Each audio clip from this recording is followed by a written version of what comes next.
मम ध्वनिः श्रूयते वा? महोदय, नमस्ते। अस्तु।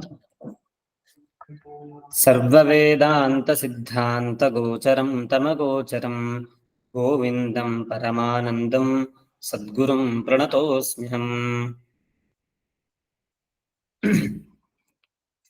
गुरुः शिष्यम् उद्दिश्य तस्य मोक्षमार्गप्रवेशस्य समर्थनं कुर्वन्नस्ति।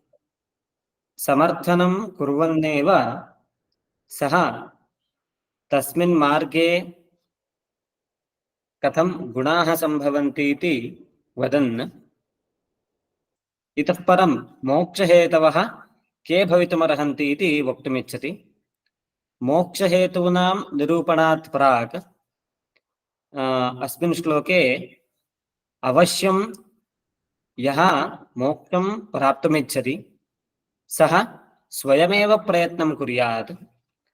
यथा अन्येन रोगिणा औषधादिकं स्वीक्रियते चेत् अन्यस्य रुग्णस्य स्वास्थ्यं न प्राप्यते, तद्वत् यः पण्डितः मोक्षं प्राप्तुमिच्छति, मुक्तिं निश्रेयसं प्राप्तुमिच्छति, सः स्वयमेव आत्मज्ञानप्राप्त्यर्थं प्रयत्नं कुर्यात्। किं कर्तव्यमिति तु अग्रे वक्ष्यते। अतः अन्तिमः श्लोकः अस्माभिः अयं दृष्टः आसीत्। तस्मात् सर्वप्रयत्नेन भवबन्धविमुक्तये स्वैरेव यत्नः कर्तव्यो रोगादाविव पण्डितैः इति अस्माभिः एतावता पठितः अस्ति। अग्रिमः श्लोकः पाठयामि। भारती महोदय अनुवादं कुर्वन्ति वा? महोदय। यस्त्वयाद्यकृतः प्रश्नो वरीयान् शास्त्रविन्मतः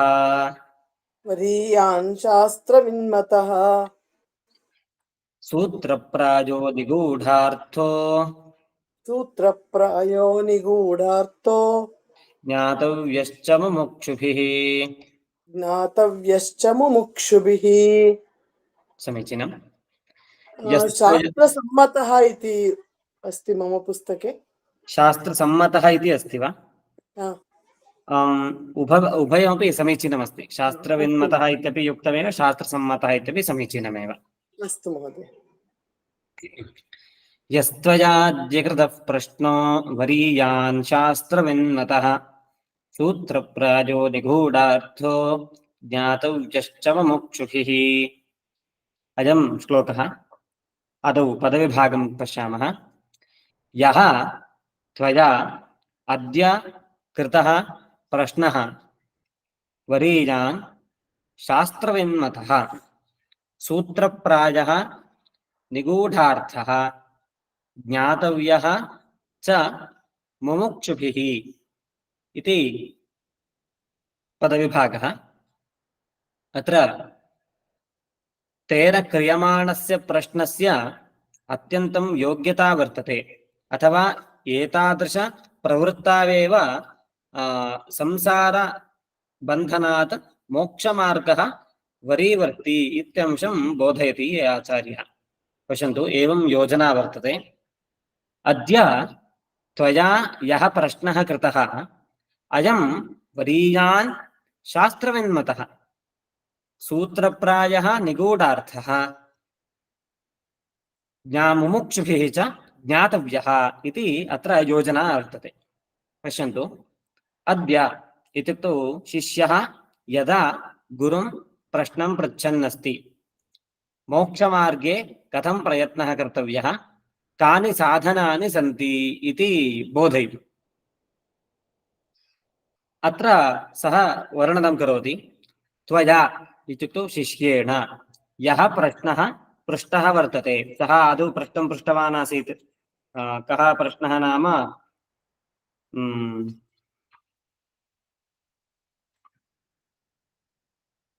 पूर्वं को नाम बन्धः, कथमेष आगतः, कथं प्रतिष्ठास्य, कथं विमोक्षः, कोसावनात्मा परमः क आत्मा तयोर्विवेकः कथमेतदुच्यताम् इति प्रश्नाः केचन शिष्येण कृताः आसन्। तथा शिष्येण कृतान् प्रश्नान् श्रुत्वा अयं यः प्रश्नः भवता पृच्छ्यमानः वर्तते अयम् अत्यन्तं श्रेष्ठः वर्तते। वरीयान्नाम श्रेष्ठः इति शब्दस्य अर्थः। त्वया क्रियमाणः यः प्रश्नः अस्ति अयम् अत्यन्तं युक्तः वर्तते, अत्यन्तं श्रेष्ठः प्रश्नः। अपि च कीदृशः? शास्त्रविन्मतः। वित् इति शब्दस्य ज्ञानम् इत्यर्थः। वित् ज्ञाने इति धातु सकाशात् उत्पन्नः सः शब्दः। शास्त्रं ये जानन्ति ते शास्त्रविदः। शास्त्रं के जानन्ति? ये पंडिताः विद्वांसः ते जानन्ति। तैः अनुमतः अयं प्रश्नः वर्तते। भवद्भिः इदानीम् अन्यः पाठः अपि अत्र स्मारितः, शास्त्रसम्मतः इति। शास्त्रसम्मतः इति शब्दस्यापि अयमेव अर्थः। वेदेन वेदाङ्गैश्च अङ्गीकृतः, विरोधः नास्ति, सम्मतिरेव अस्ति, तादृशः अयं प्रश्नः वर्तते। अतः शास्त्रविन्मतः इति उक्तम्। तथा विधः अयं प्रश्नः शास्त्रसम्मतः वरीयाञ्च वर्तते। अयञ्च सूत्रप्रायः। एतावता ये प्रश्नाः तेन पृष्टाः सन्ति, प्रत्येकमपि प्रश्नमादाय अत्यन्तं विस्तरेण उत्तराणि अग्रे उच्यन्ते, अथवा एतेषाम् उत्तराणि वेदान्तेषु उपनिषत्सु ये ये निष्कृष्टानि सन्ति, यत्किञ्चिदपि समाधानं निरूपितमस्ति तत्सर्वम् अत्यन्तं विस्तरेण वर्तते।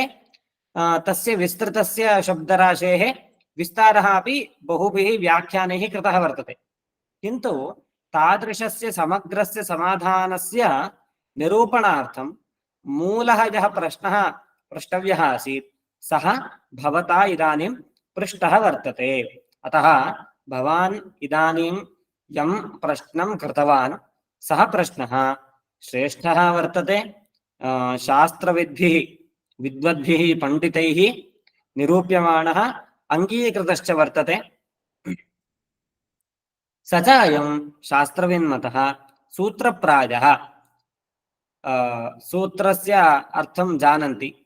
किम् अल्पाक्षरम् असन्दिग्धं सारवद्विश्वतोमुखम् अस्तोभमनवद्यञ्च सूत्रं सूत्रविदो विदुः।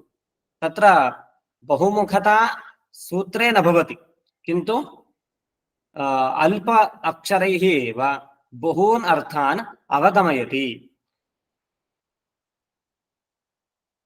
अतः अयं प्रश्नः अपि सूत्रसदृशः वर्तते।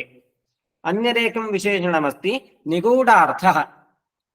अत्र निगूढम् अस्ति, रहस्यरूपेण अर्थाः सन्ति।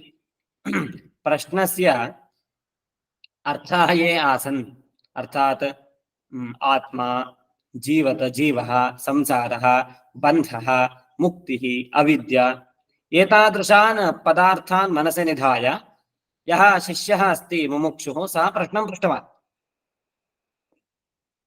तादृशस्य प्रश्नस्य विषयाः ये केऽपि सन्ति ते सर्वेपि अत्यन्तं गूढतया वेदान्तेषु शास्त्रेषु निरूप्यन्ते, विचार्यन्ते। तद्विषयकं प्रश्नं पृच्छन् अस्ति इति कृत्वा अयं निगूढार्थः प्रश्नः।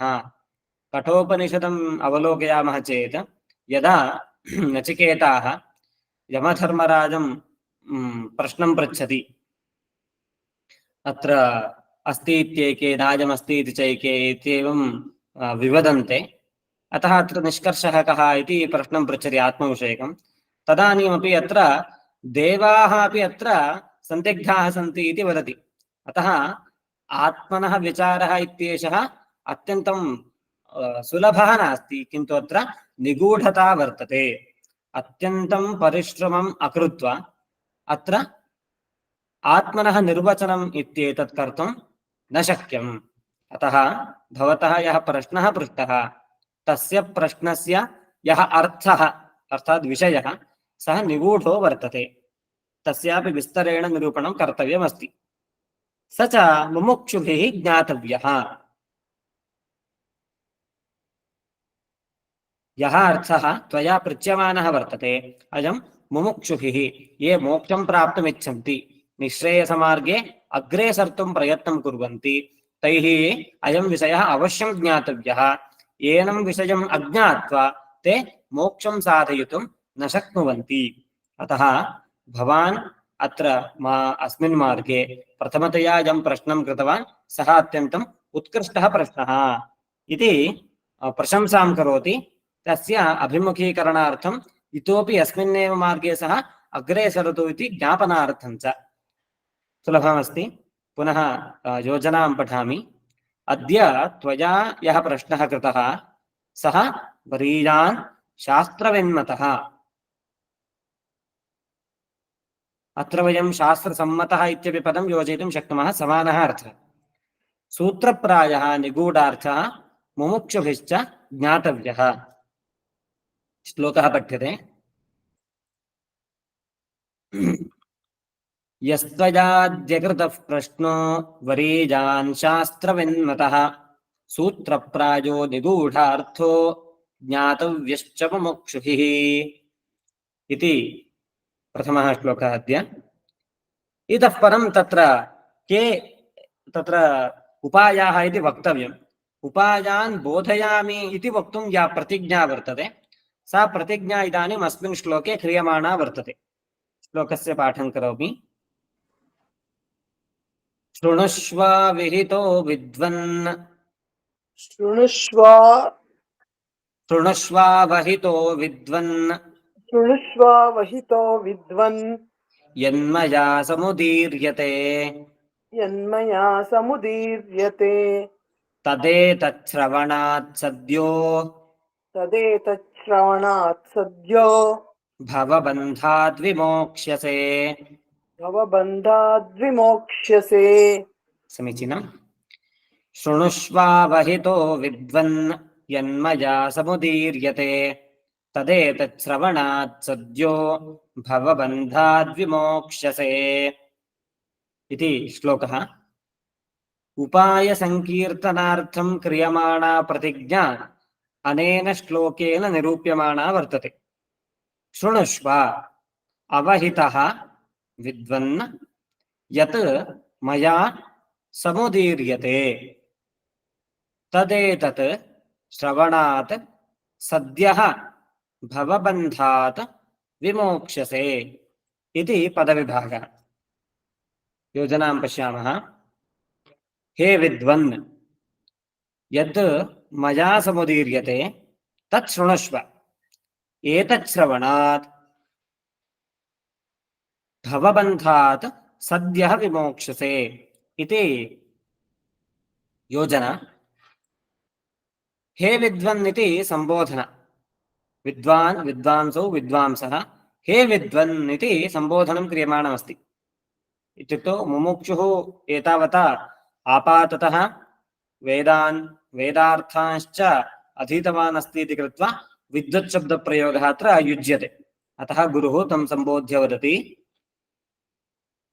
हे विद्वन् यत् मया समुदीर्यते उदीरणं नाम कथनं शब्दनिर्वचनम् इत्यर्थः इदानीं यः अंशः मया उच्यते अहं शब्दैः यम् अर्थं निरूपयामि तत् शृणुष्व तत् सम्यक् शृणोतु किमर्थम् इति चेत् अस्य श्रवणेन इदं स्पष्टतया शृणोति चेत् मनः सम्यक् निधाय बाह्येषु पदार्थेषु विचारणम् अकुर्वन् ये मोहकारकाः पदार्थाः सन्ति तेषां स्मरणम् अकृत्वा इदं सर्वं श्रोतव्यं त्वया एवं श्रवणेन किं भवति इति फलमुच्यते भवबन्धात् सद्यः विमोक्ष्यसे भवः नाम संसारः इत्यर्थः बन्धनं यथा कश्चन अपराधी कारागृहे शृङ्खलाभिः बद्धो भवति तथा सर्वोऽपि जीवः कर्तृत्वेन भोक्तृत्वेन अनेकरूप अविद्याकृतकार्येण अस्मिन् संसारे बद्धः एव अस्ति। अतः एनं बन्धं नाशयित्वा झटिति विमोक्षः लब्धव्यश्चेत्, विमोचनं लब्धव्यं चेत् तदर्थम् इदं भवान् शृणुयात्।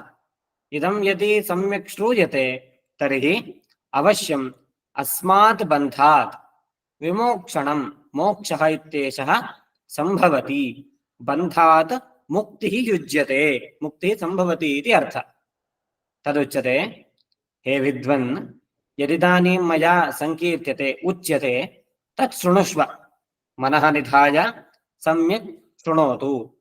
अत्र शृणुष्व इत्यनेन श्रवणमपि स्पष्टतया कर्तव्यमिति अवगम्यते। श्रवणमित्यनेन तात्पर्यावधारणम् इत्यपि अस्माभिः ज्ञातव्यः अंशः। तात्पर्य अवधारणेन भवबन्धात् सद्यो विमोक्षः भवति।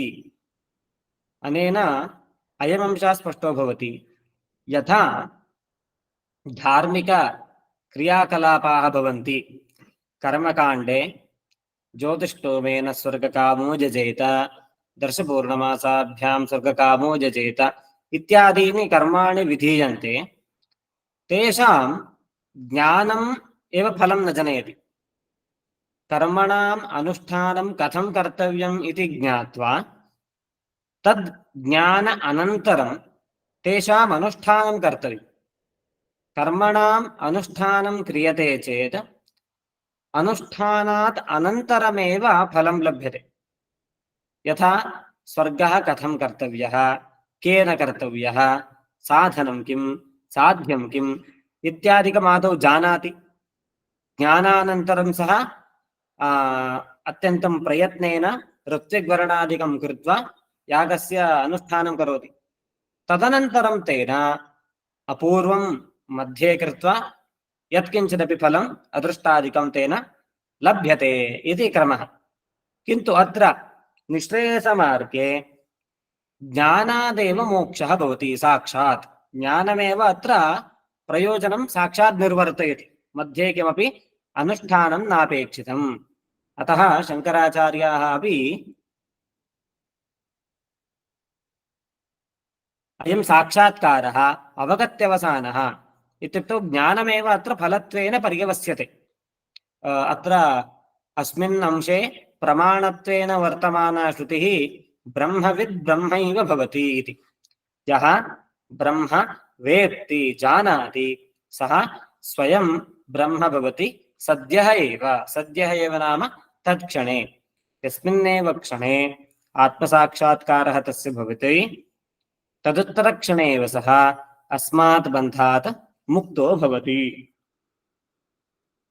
अतः संसारबन्धनात् मोक्षः लब्धव्यश्चेत् मया इदानीं यः आत्मसाक्षात्कार उपायः निरूप्यते, एतेषाम् उपायानां श्रवणं समनस्कः सन् करोतु इति गुरुः स्वनिकटमागतं योग्यं शिष्यं विद्वांसम् उद्दिश्य वदन्नस्ति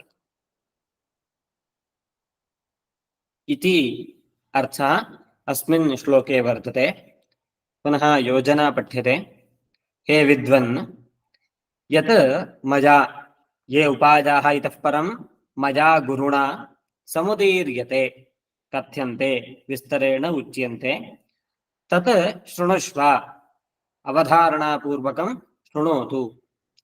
एतत् श्रवणात्, अस्य श्रवणात् भवबन्धात्,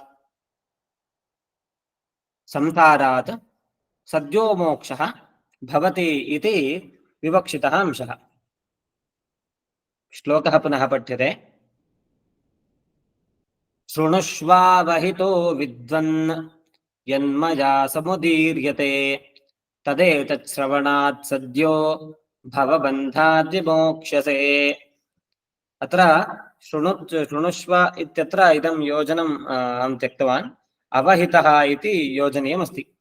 मनसः अवधानं स्पष्टतया कृत्वा शृणोतु इति वक्तव्यमस्ति अस्मिन् अंशे। अग्रिमः श्लोकः पाठयामि।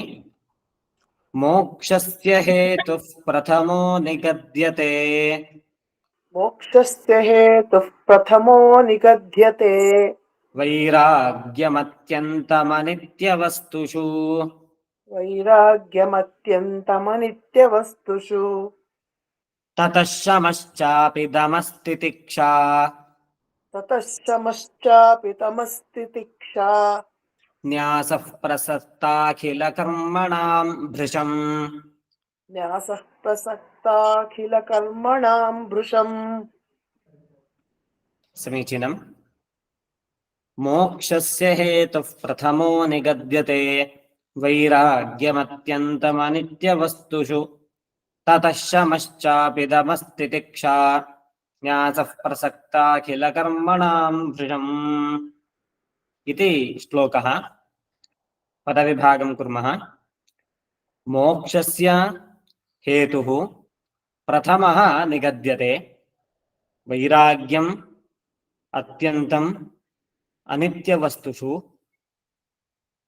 ततः शमः च अपि दमः तितिक्षा न्यासः प्रसक्ताखिलकर्मणां भृशम् इति पदविभागः। पश्यन्तु, चत्वारि साधनानि अनेन श्लोकेन आदौ एव उपायरूपेण कीर्त्यन्ते। यद्यपि अस्माभिः ग्रन्थस्य आरम्भे एव यः अधिकारी भवति सः चत्वारि साधनानि सम्पादनं कुर्यात्, साधनचतुष्टयसम्पन्नः एव प्रमाता अधिकारी भवितुम् अर्हः इति दृष्टम्। तेन क्रमेण अत्र यद्यपि नास्ति, किन्तु तम् अंशं मनसि निधाय एव अत्र साधनानां निर्वचनं क्रियते। प्रथममस्ति वैराग्यम्। अनित्यवस्तुषु अत्यन्तं वैराग्यम्।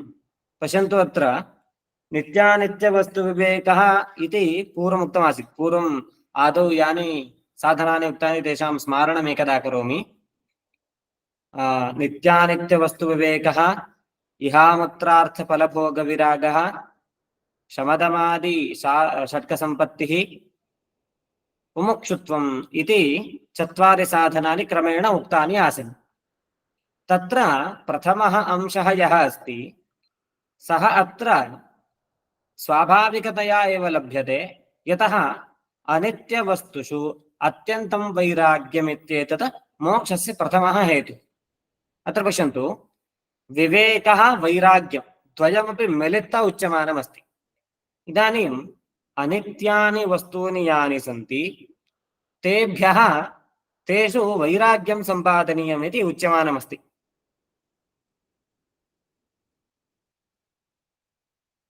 अत्र इदं नित्यम् इदम् अनित्यमिति अस्माभिः ज्ञायते चेदेव अनित्यानि वस्तूनि मया त्यक्तव्यानि, अनित्यवस्तुषु मम वैराग्यं सम्पादयेयम् इति भावः उदेति।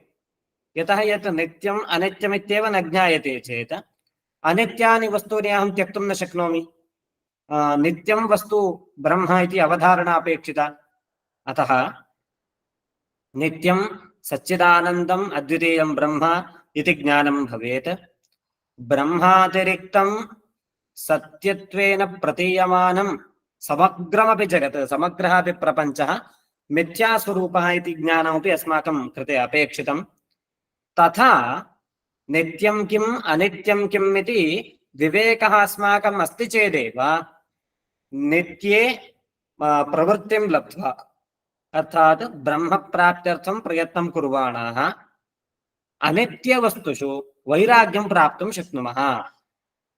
विगतः रागः यस्मात् सः विरागः, तस्य भावः वैराग्यम् इति यत्र योजना।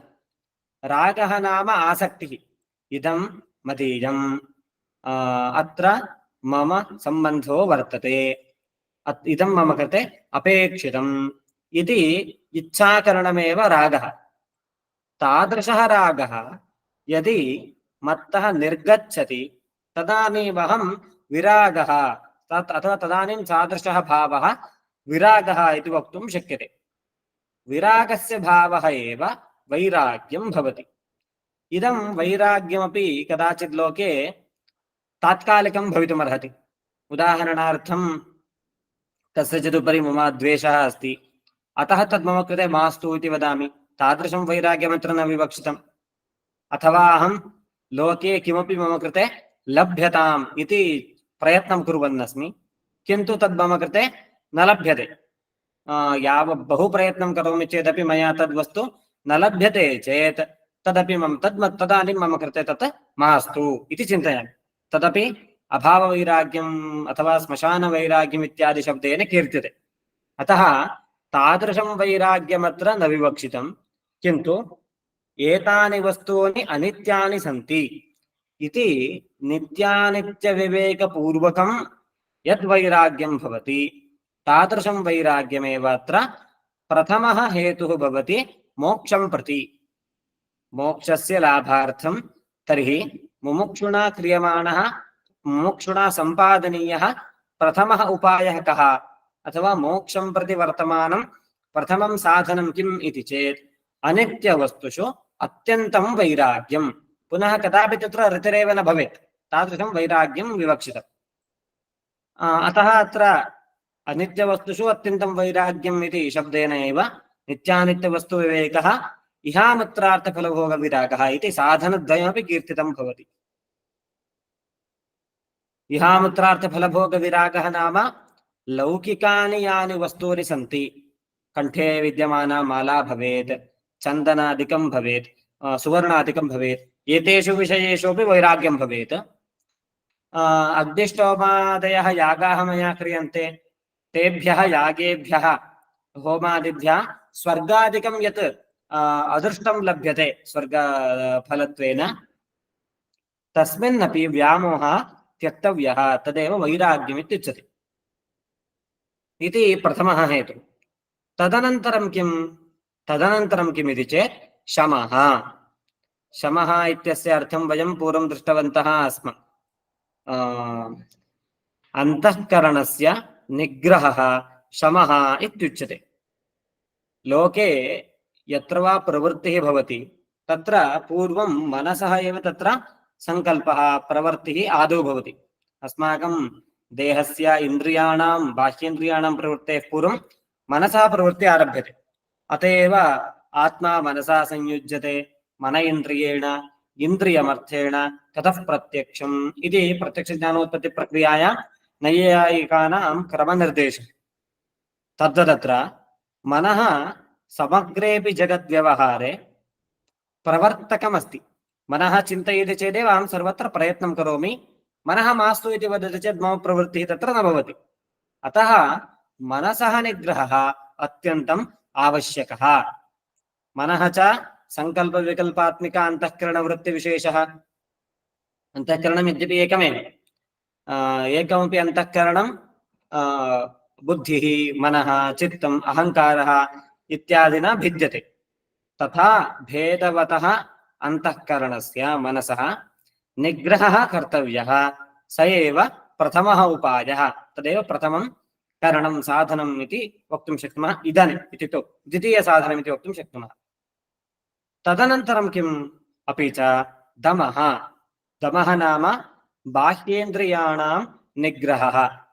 बाह्येन्द्रियाणि कानि? 10 इन्द्रियाणि सन्ति। 5 ज्ञानेन्द्रियाणि, 5 कर्मेन्द्रियाणि।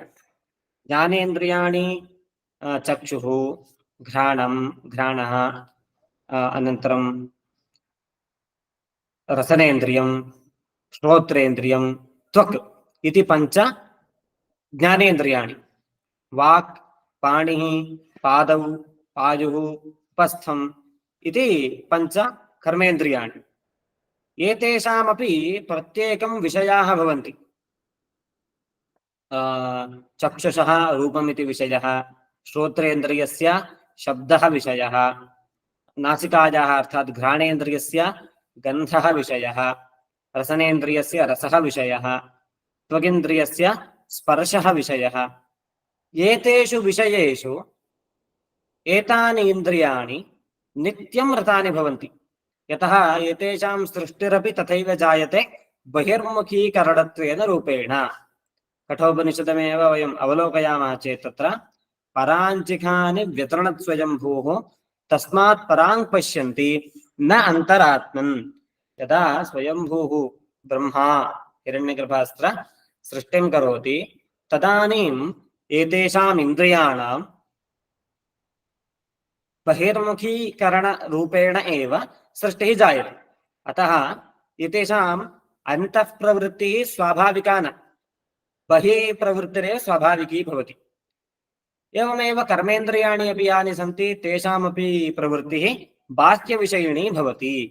अतः स्वभावपूर्वकं प्रकृत्या एते बहिः वर्तमानाः बाह्येषु अनित्येषु वस्तुषु प्रवृत्तिमन्तः अथवा प्रवृत्तिमन्ति इन्द्रियाणि। एतेषां निग्रहः क्रियते चेत् सः दमः इत्युच्यते। शमः नाम अन्तःकरणनिग्रहः, दमः नाम बाह्येन्द्रियनिग्रहः। तदनन्तरं विद्यमानम् उपाय कर्म किं तदनन्तरम् उपायं विद्यमानं साधनं नाम तितिक्षा। तितिक्षा इत्यस्यापि अर्थः अस्माभिः पूर्वं दृष्टः। सहनं सर्वदुःखानाम् अप्रतीकारपूर्वकं चिन्ताविलापरहितं सा तितिक्षा निगद्यते इति पठितमासीत् पूर्वम्।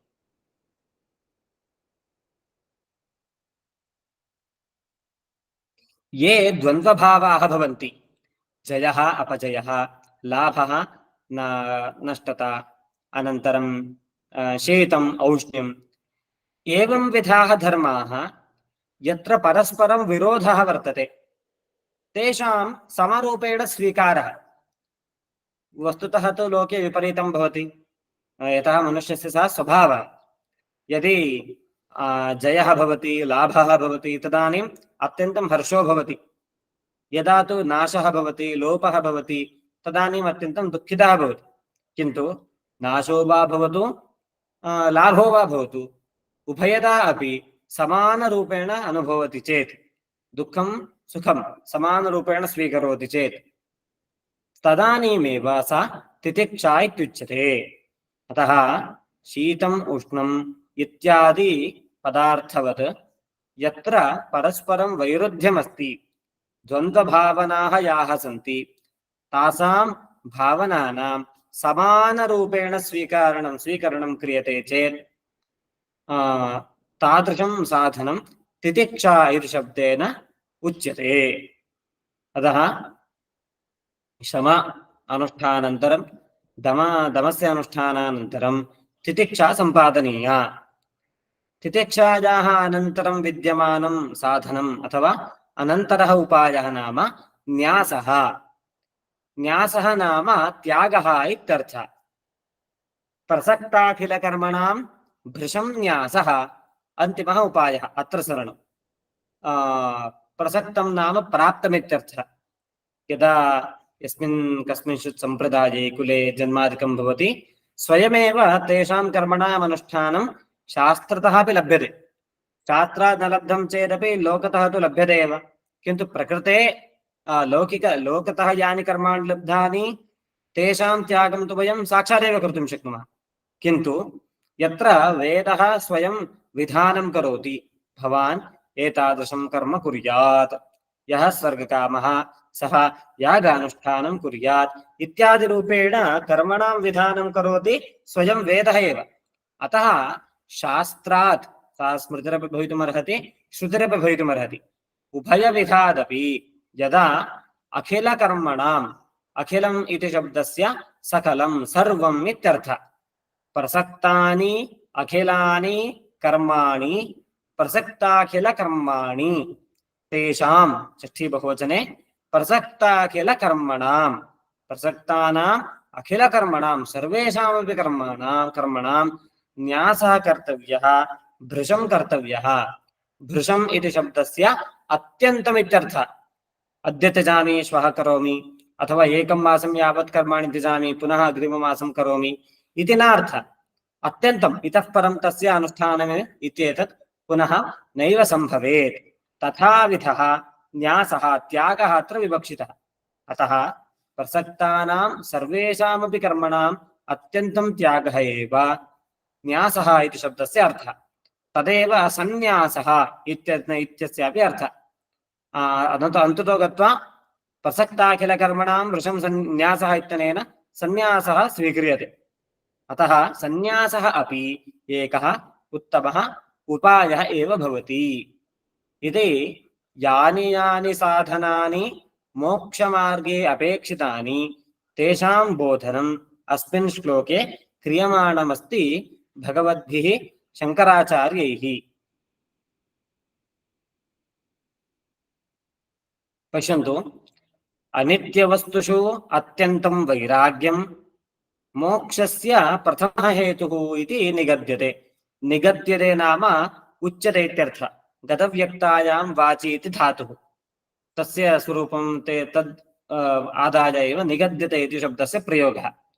प्रथमः हेतुः मोक्षस्य प्रथमः हेतुः अनित्यवस्तुषु अत्यन्तं वैराग्यम् इति कथ्यते।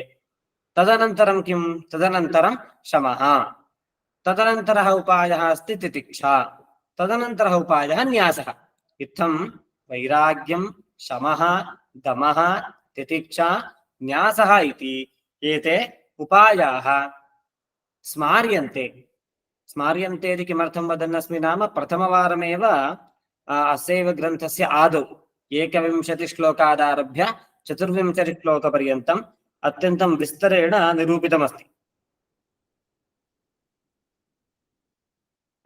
अत्र कर्मणां त्यागः इत्यत्र स्वभावतः प्राप्तानि अशुभकर्माणि, शास्त्रतः विहितानि शुभकर्माणि उभयोरपि त्यागः विवक्षितः अस्ति।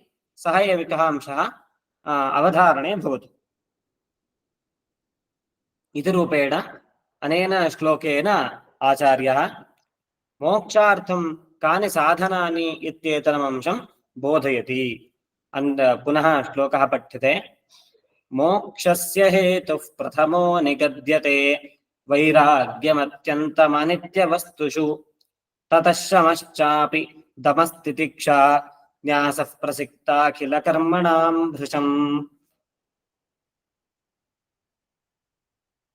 इति साधनानि निरूपितानि। एतेषां साधनानां प्राप्त्यनन्तरं किं कर्तव्यम् इति अग्रिमेण श्लोकेन वदति आचार्यः। श्लोकः पाठ्यते। ततः श्रुतिस्तन्मननं सतत्व ततश्रुतिस्तन्मननं सतत्व ध्यानं चिरं नित्यनिरन्तरं मुनेः। ध्यानं चिरं नित्यनिरन्तरं मुनेः। ततो विकल्पं परमेत्य निद्वान्। ततो विकल्पं परमेत्य विद्वान्। इहैव निर्वाणसुखं समृच्छति। इहैव निर्वाणसुखं समृच्छति। समीचीनम्। ततः श्रुतिस्तन्मननं सतत्वध्यानं चिरं नित्यनिरन्तरं मुनेः। ततो विकल्पं परमेत्य विद्वान् इहैव निर्वाणसुखं समृच्छति। इति श्लोकः। पदविभागं पश्यामः।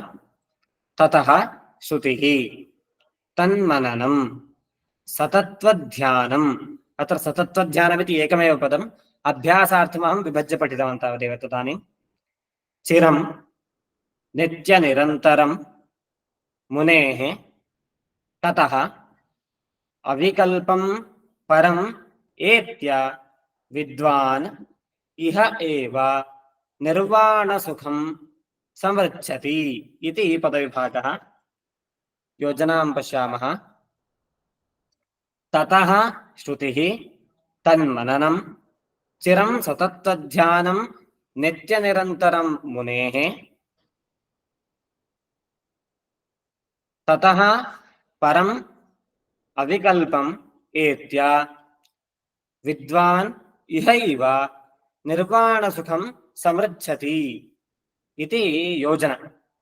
अत्र श्रवणस्य मननस्य निदिध्यासनस्य च विधानं क्रियमाणमस्ति गुरुणा। यतः प्रथमतया अस्माभिः यदा साधनानां सम्पादना क्रियते तदानीम् अधिकारी भवितुं सः योग्यः भवति। एकदा सः अधिकारी भवति चेत् तदनन्तरं सः एतेषाम् अनुष्ठानं कुर्यात्। एवं कृत्वा एव तस्य मोक्षमार्गे अग्रेसरणम् इत्येतद् भवति। पश्यन्तु, श्रवणं मननं निदिध्यासनम् एतेषां विधानमेव अत्र जायमानमस्ति। प्रथमं पदमस्ति श्रुतिः। श्रुतिः इत्यस्य अर्थः श्रवणमिति। श्रवणं नाम किम् इति यदि अवलोकयामः, पूर्वमयम् अंशः उक्तः अस्ति, स्मरन्तु। तात्पर्यलिङ्गैः वेदान्तानाम् अद्वितीये ब्रह्मणि तात्पर्य अवधारणं। कानिचन तात्पर्यलिङ्गानि पूर्वं मया उक्तानि आसन्।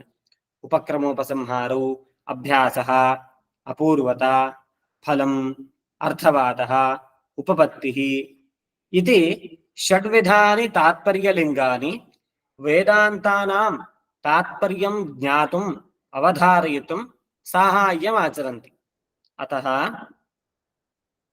तैः तात्पर्यग्राहकैः लिङ्गैः साहाय्यं लब्ध्वा वेदान्तवाक्यानां तात्पर्यस्य धारणा अवगन्तव्या। किमर्थमेवमुच्यते इति चेत्, वेदे कदाचित् सृष्टिप्रक्रिया उच्यते, कदाचित् सगुणब्रह्मविषयाः निरूप्यन्ते, देवतानां विचारः क्रियते। इदं सर्वं दृष्ट्वा निर्गुणं ब्रह्म नास्ति इति कदाचित् मनसि आशङ्का स्यात्। अथवा यत्र ब्रह्मणः एव उपासना विहिता अस्ति तत्र सा उपासना जीवस्य कृते विहिता इति वा, अथवा परमात्मनः गुणाः अन्यस्मिन् कल्पिते वस्तुनि सन्ति इति वा भ्रमः भवत्येव।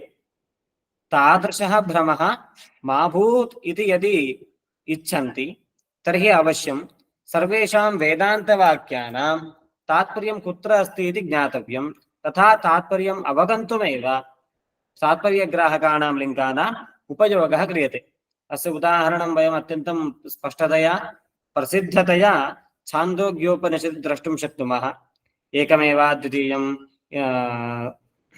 ऐतदात्मविदं सर्वम् इति सदैव सौम्येदम् आत्मा एक एवाग्र आसीत् इति प्रतिज्ञां कृत्वा ऐतदात्मविदं सर्वम् इति अन्ते उपसंहारः क्रियते इति उपक्रमोपसंहारौ। अभ्यासः तत्त्वमसि तत्त्वमसि इति नववारम् उपदेशः क्रियते। अनन्तरम् अपूर्वता, प्रत्यक्षादिभिः प्रमाणैः अद्वितीयमात्मतत्त्वं नावगम्यते। फलम् इत्यनेन तत्र आचार्यवान् पुरुषो वेद तस्य तावदेव चिरं यावन्न विमोक्ष्य अर्थसम्पत्स्येति मोक्षः फलतेन दर्श्यते। तदनन्तरमस्ति अर्थवादः इति। अर्थवादः नाम प्रशंसाकरणं। तदर्थं वचनानि सन्ति। किम् उततमादेशमप्राक्ष्यः येनाश्रुतं श्रुतं भवति अमतं विज्ञातं विज्ञातम् इत्यादिकम्। अनन्तरम् उपपत्तिः। उदाहरणानि त्रीणि मृत्तिका घटादीनाम् उदाहरणानि दर्शयित्वा तत्र समन्वयः क्रियते भगवत्पादैः स्वयम् उपनिषदि एव तथाविधम् अंशं बोधयति। तथा सर्वैः अपि तात्पर्यलिङ्गैः कः अंशः निरूप्यते इति चेत् सर्वेषामपि वेदवाक्यानाम् अथवा वेदान्तवाक्यानां तात्पर्यम् अद्वितीये ब्रह्मणि एव अस्ति इति बोधयति। अतः श्रवणं कर्तव्यं भवति संन्यासस्वीकार अनन्तरं। पश्यन्तु, इदम् अनुवर्तते पूर्वतनश्लोकात् अनुवर्तते। अनन्तरमस्ति तन्मननं। श्रवणानन्तरं विद्यमानं साधनमस्ति मननं। मननं नाम किम् इति चेत्, आत्मतत्त्वस्य अवधारणानन्तरम् अनेके पूर्वपक्षाः उद्भवन्ति।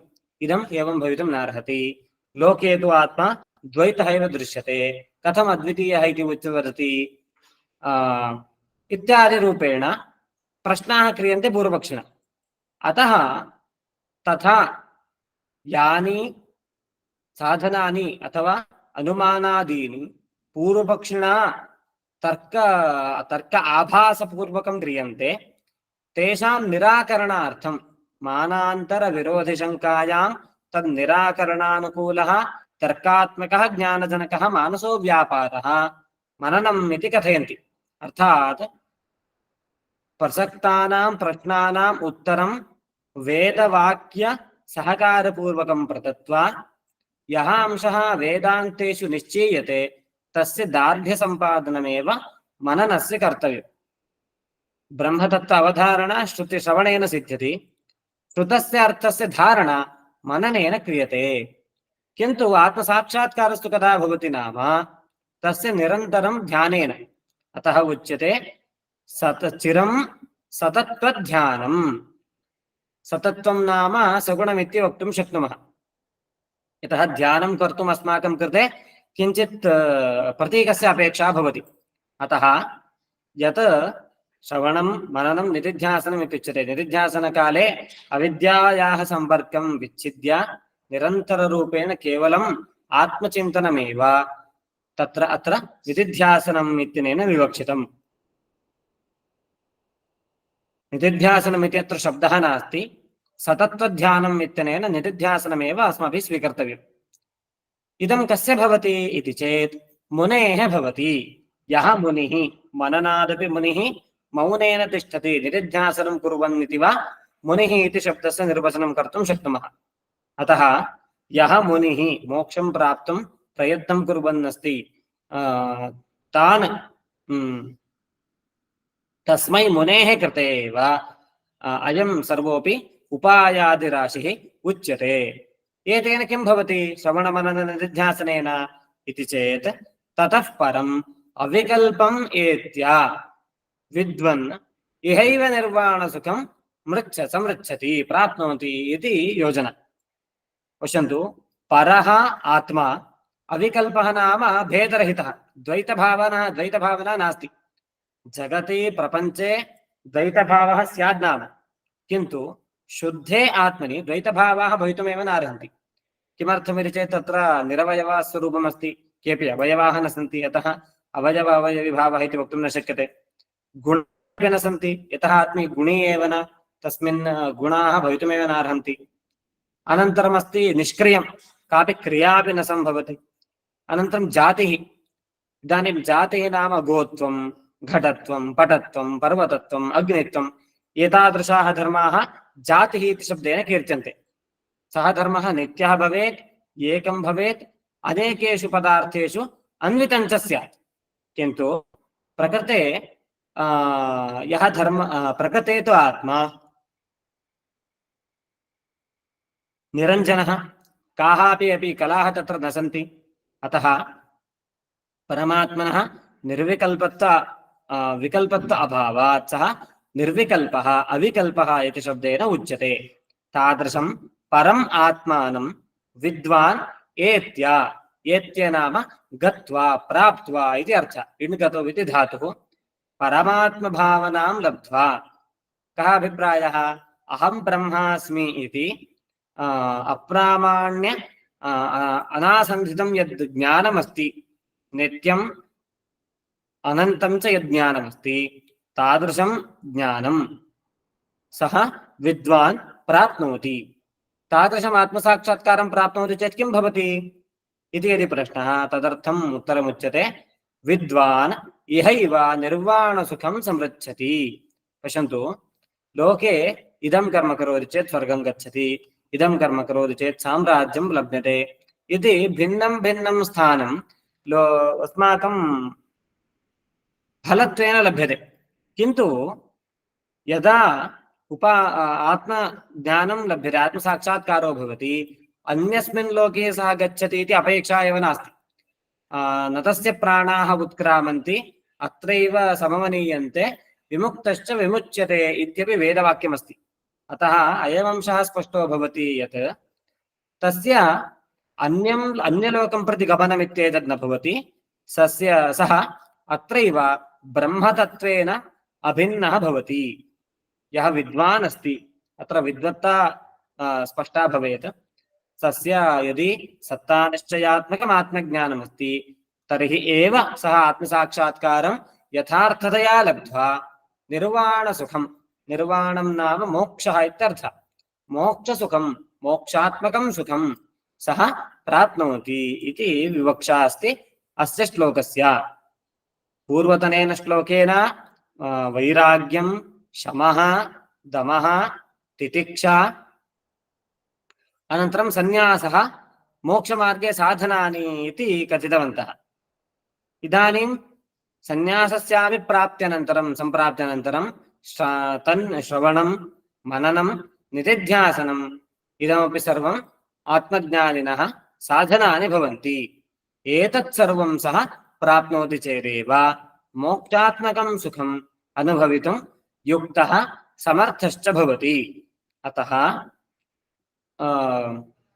एतत् सर्वं यः शिष्यः मुमुक्षुः स्वनिकटे आगतः अस्ति सः त्वम् इदं सर्वं सम्पादयेत् इति वक्तुम् एते श्लोकाः रचिताः सन्ति। पुनः योजनां पठामि। ततः श्रुतिः तन्मननं चिरं सतत्वध्यानं नित्यनिरन्तरं मुनेः। यः मुनिः भवति, सन्न्यासी भवति, सः नित्यं निरन्तररूपेण अस्यैव चिन्तनं कुर्यात्। एकं वाक्यं श्रूयते, आसुप्ते रामृते कालं नजेद्वेदांच चिन्तया। प्रातःकाल उत्थानादारभ्य रात्रस्वामपर्यन्तमपि पूर्णतया आत्मचिन्तनेव सः निरतः भवेत् इति तस्य अर्थः। मनागपि ईशदपि सः अन्यस्मिन् विषये चिन्तनं न कुर्यात् इति अभिप्रायः वर्तते। तथा यदि करोति ततः परमिति शब्दस्य श्रेष्ठं, शुद्धम् इत्यभिप्राय अर्थः वर्तते। तथाविधम् अविकल्पं, यत्र भेदाः न सन्ति, द्वैतभावः नास्ति, तादृशं शुद्धं ब्रह्म एत्य नाम गत्वा लब्ध्वा सः विद्वान् ब्रह्मज्ञानी इहैव अस्मिन्नेव लोके निर्वाणसुखं मोक्षसुखम् अनुभवति समृच्छति इति अर्थः वर्तते। श्लोकः पुनः पठ्यते मया। ततश्रुतिस्तन्मननं सतत्वध्यानं चिरं नित्यनिरन्तरं मुनेः ततो विकल्पं परमेत्य विद्वान् इहैव निर्वाणसुखं समृच्छति इति श्लोकः। अत्र केऽपि प्रश्नाः सन्ति चेत् भवन्तः प्रष्टुमर्हन्ति।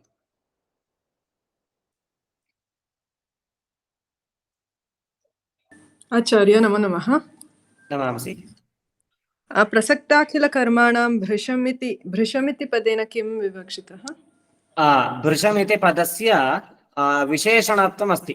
न्यासः इति अग्रे यत् पदमस्ति विशेष्यपदं, तस्य कृते विशेषणत्वेन अस्ति भृशम् इति। भृशं नाम अत्यन्तम् इति अर्थः। यानि कर्माणि, सर्वाणि कर्माणि स्वयमेव प्राप्तानि सन्ति। स्वयमेव प्राप्तानि नाम अशुभकर्माणि स्वयमेव प्राप्तानि, शुभकर्माणि वेदेन विहितानि। एतेषां त्यागः भृशं कर्तव्यः, अत्यन्तं कर्तव्यः इति। पुनः तेषु कर्मसु आसक्तिः न दर्शनीया इति। पुनः अत्र सतत्वध्यानम् इति सगुणं वा तत्? सतत्वध्यानं नाम ब्रह्म विषयकं ध्यानमिति विवक्षा वर्तते। उभयविधापि उपासना तत्र वर्तते। अधिकारिभेदेन सगुणं वा निर्गुणं वा इति विवेकः कर्तुं शक्यते। तद् मननस्य लक्षणं तद् ग्रूप् मध्ये स्थापितुं शक्यते वा? अवश्यं। श्रवणं, मननं, निधिध्यासनं त्रयाणामपि लक्षणानि स्थापयामि। धन्यवादः आचार्य।